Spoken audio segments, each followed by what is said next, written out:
Guys ଚାଲନ୍ତୁ ଆଜି ବନେଇବା ପେଡ଼ା। ପେଡ଼ା ନା ଶୁଣିଲା ମାନେ ଯେମିତି ଖାଇବା ପାଇଁ ଇଚ୍ଛା ହୁଏ, କାହିଁକିନା ସେ ପୁରା ସେତିକି ଟେଷ୍ଟି।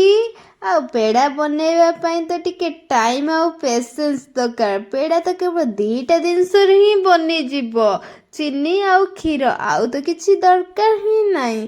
ପେଡ଼ା ବନେଇବା ପାଇଁ ମୁଁ ଏଠି କ୍ଷୀର ଗରମ କଲି, ସେଇ କ୍ଷୀରରୁ ଅଳ୍ପ କିଛି କାଢ଼ିକି ରଖିଦେଲି, ଆଉ ସେଥିରେ ପକେଇଲି ଚିନି ପକେଇକି ତାକୁ ଭଲ ଭାବରେ କଣ୍ଟିନ୍ୟୁଅସଲି ଗୋଳେଇ ଚାଲିଲି। ଏମିତି ଗୋଳେଇ ଚାଲିବେ, ଶୀଘ୍ର ହେବ ନା। ଭଲ ଭାବରେ ଗୋଳେଇ ସାରିକି ଦେଖିବେ ସେ ପୁରା କ୍ଷୀରଟା ମଳି ଯାଇକି ଅଳ୍ପ କିଛି ରହିବ। ଆଉ ତାକୁ ପ୍ଲେଟ୍କୁ କାଢ଼ିଦେବେ। କାଢ଼ି ଦେଇ ତାକୁ କିଛି ସମୟ ଥଣ୍ଡା ହେବା ପାଇଁ ଛାଡ଼ିଦେବେ। ଥଣ୍ଡା ହେଇସାରିଲା ପରେ ସେଥିରେ ଘିଅ ଟିକେ ପକେଇଦେବେ। ତାପରେ ତାକୁ ଚକଡ଼ିବେ ଭଲ ଭାବରେ, ଚକଡ଼ିକି ଗୋଲ ଗୋଲ କରିଦେବେ।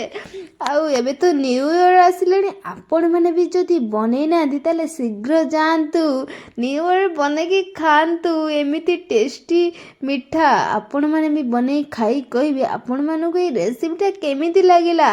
ଆଉ ମୁଁ ତ ଶୀଘ୍ର ବନେଇକି ହିଁ ଖାଇଦେଲି। ଆପଣମାନେ ବନେଇ ଖାଇକି ମୋତେ କମେଣ୍ଟରେ କହିବେ ଆପଣମାନଙ୍କୁ ମୋର ଏଇ ପେଡ଼ା ରେସିପିଟା କେମିତି ଲାଗିଲା। ଯଦି ବି ଭଲ ଲାଗିଛି ତାହେଲେ ସବସ୍କ୍ରାଇବ୍ କରିଦିଅନ୍ତୁ।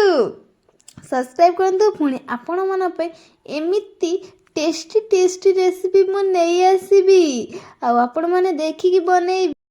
ପୁଣି ଦେଖାହେବ ଆପଣମାନଙ୍କ ସହିତ ନେକ୍ସଟ ଭିଡ଼ିଓରେ। Bye bye guys. ଆପଣମାନେ ପେଡ଼ା ଖାଉଥାନ୍ତୁ ଆଉ ମୋର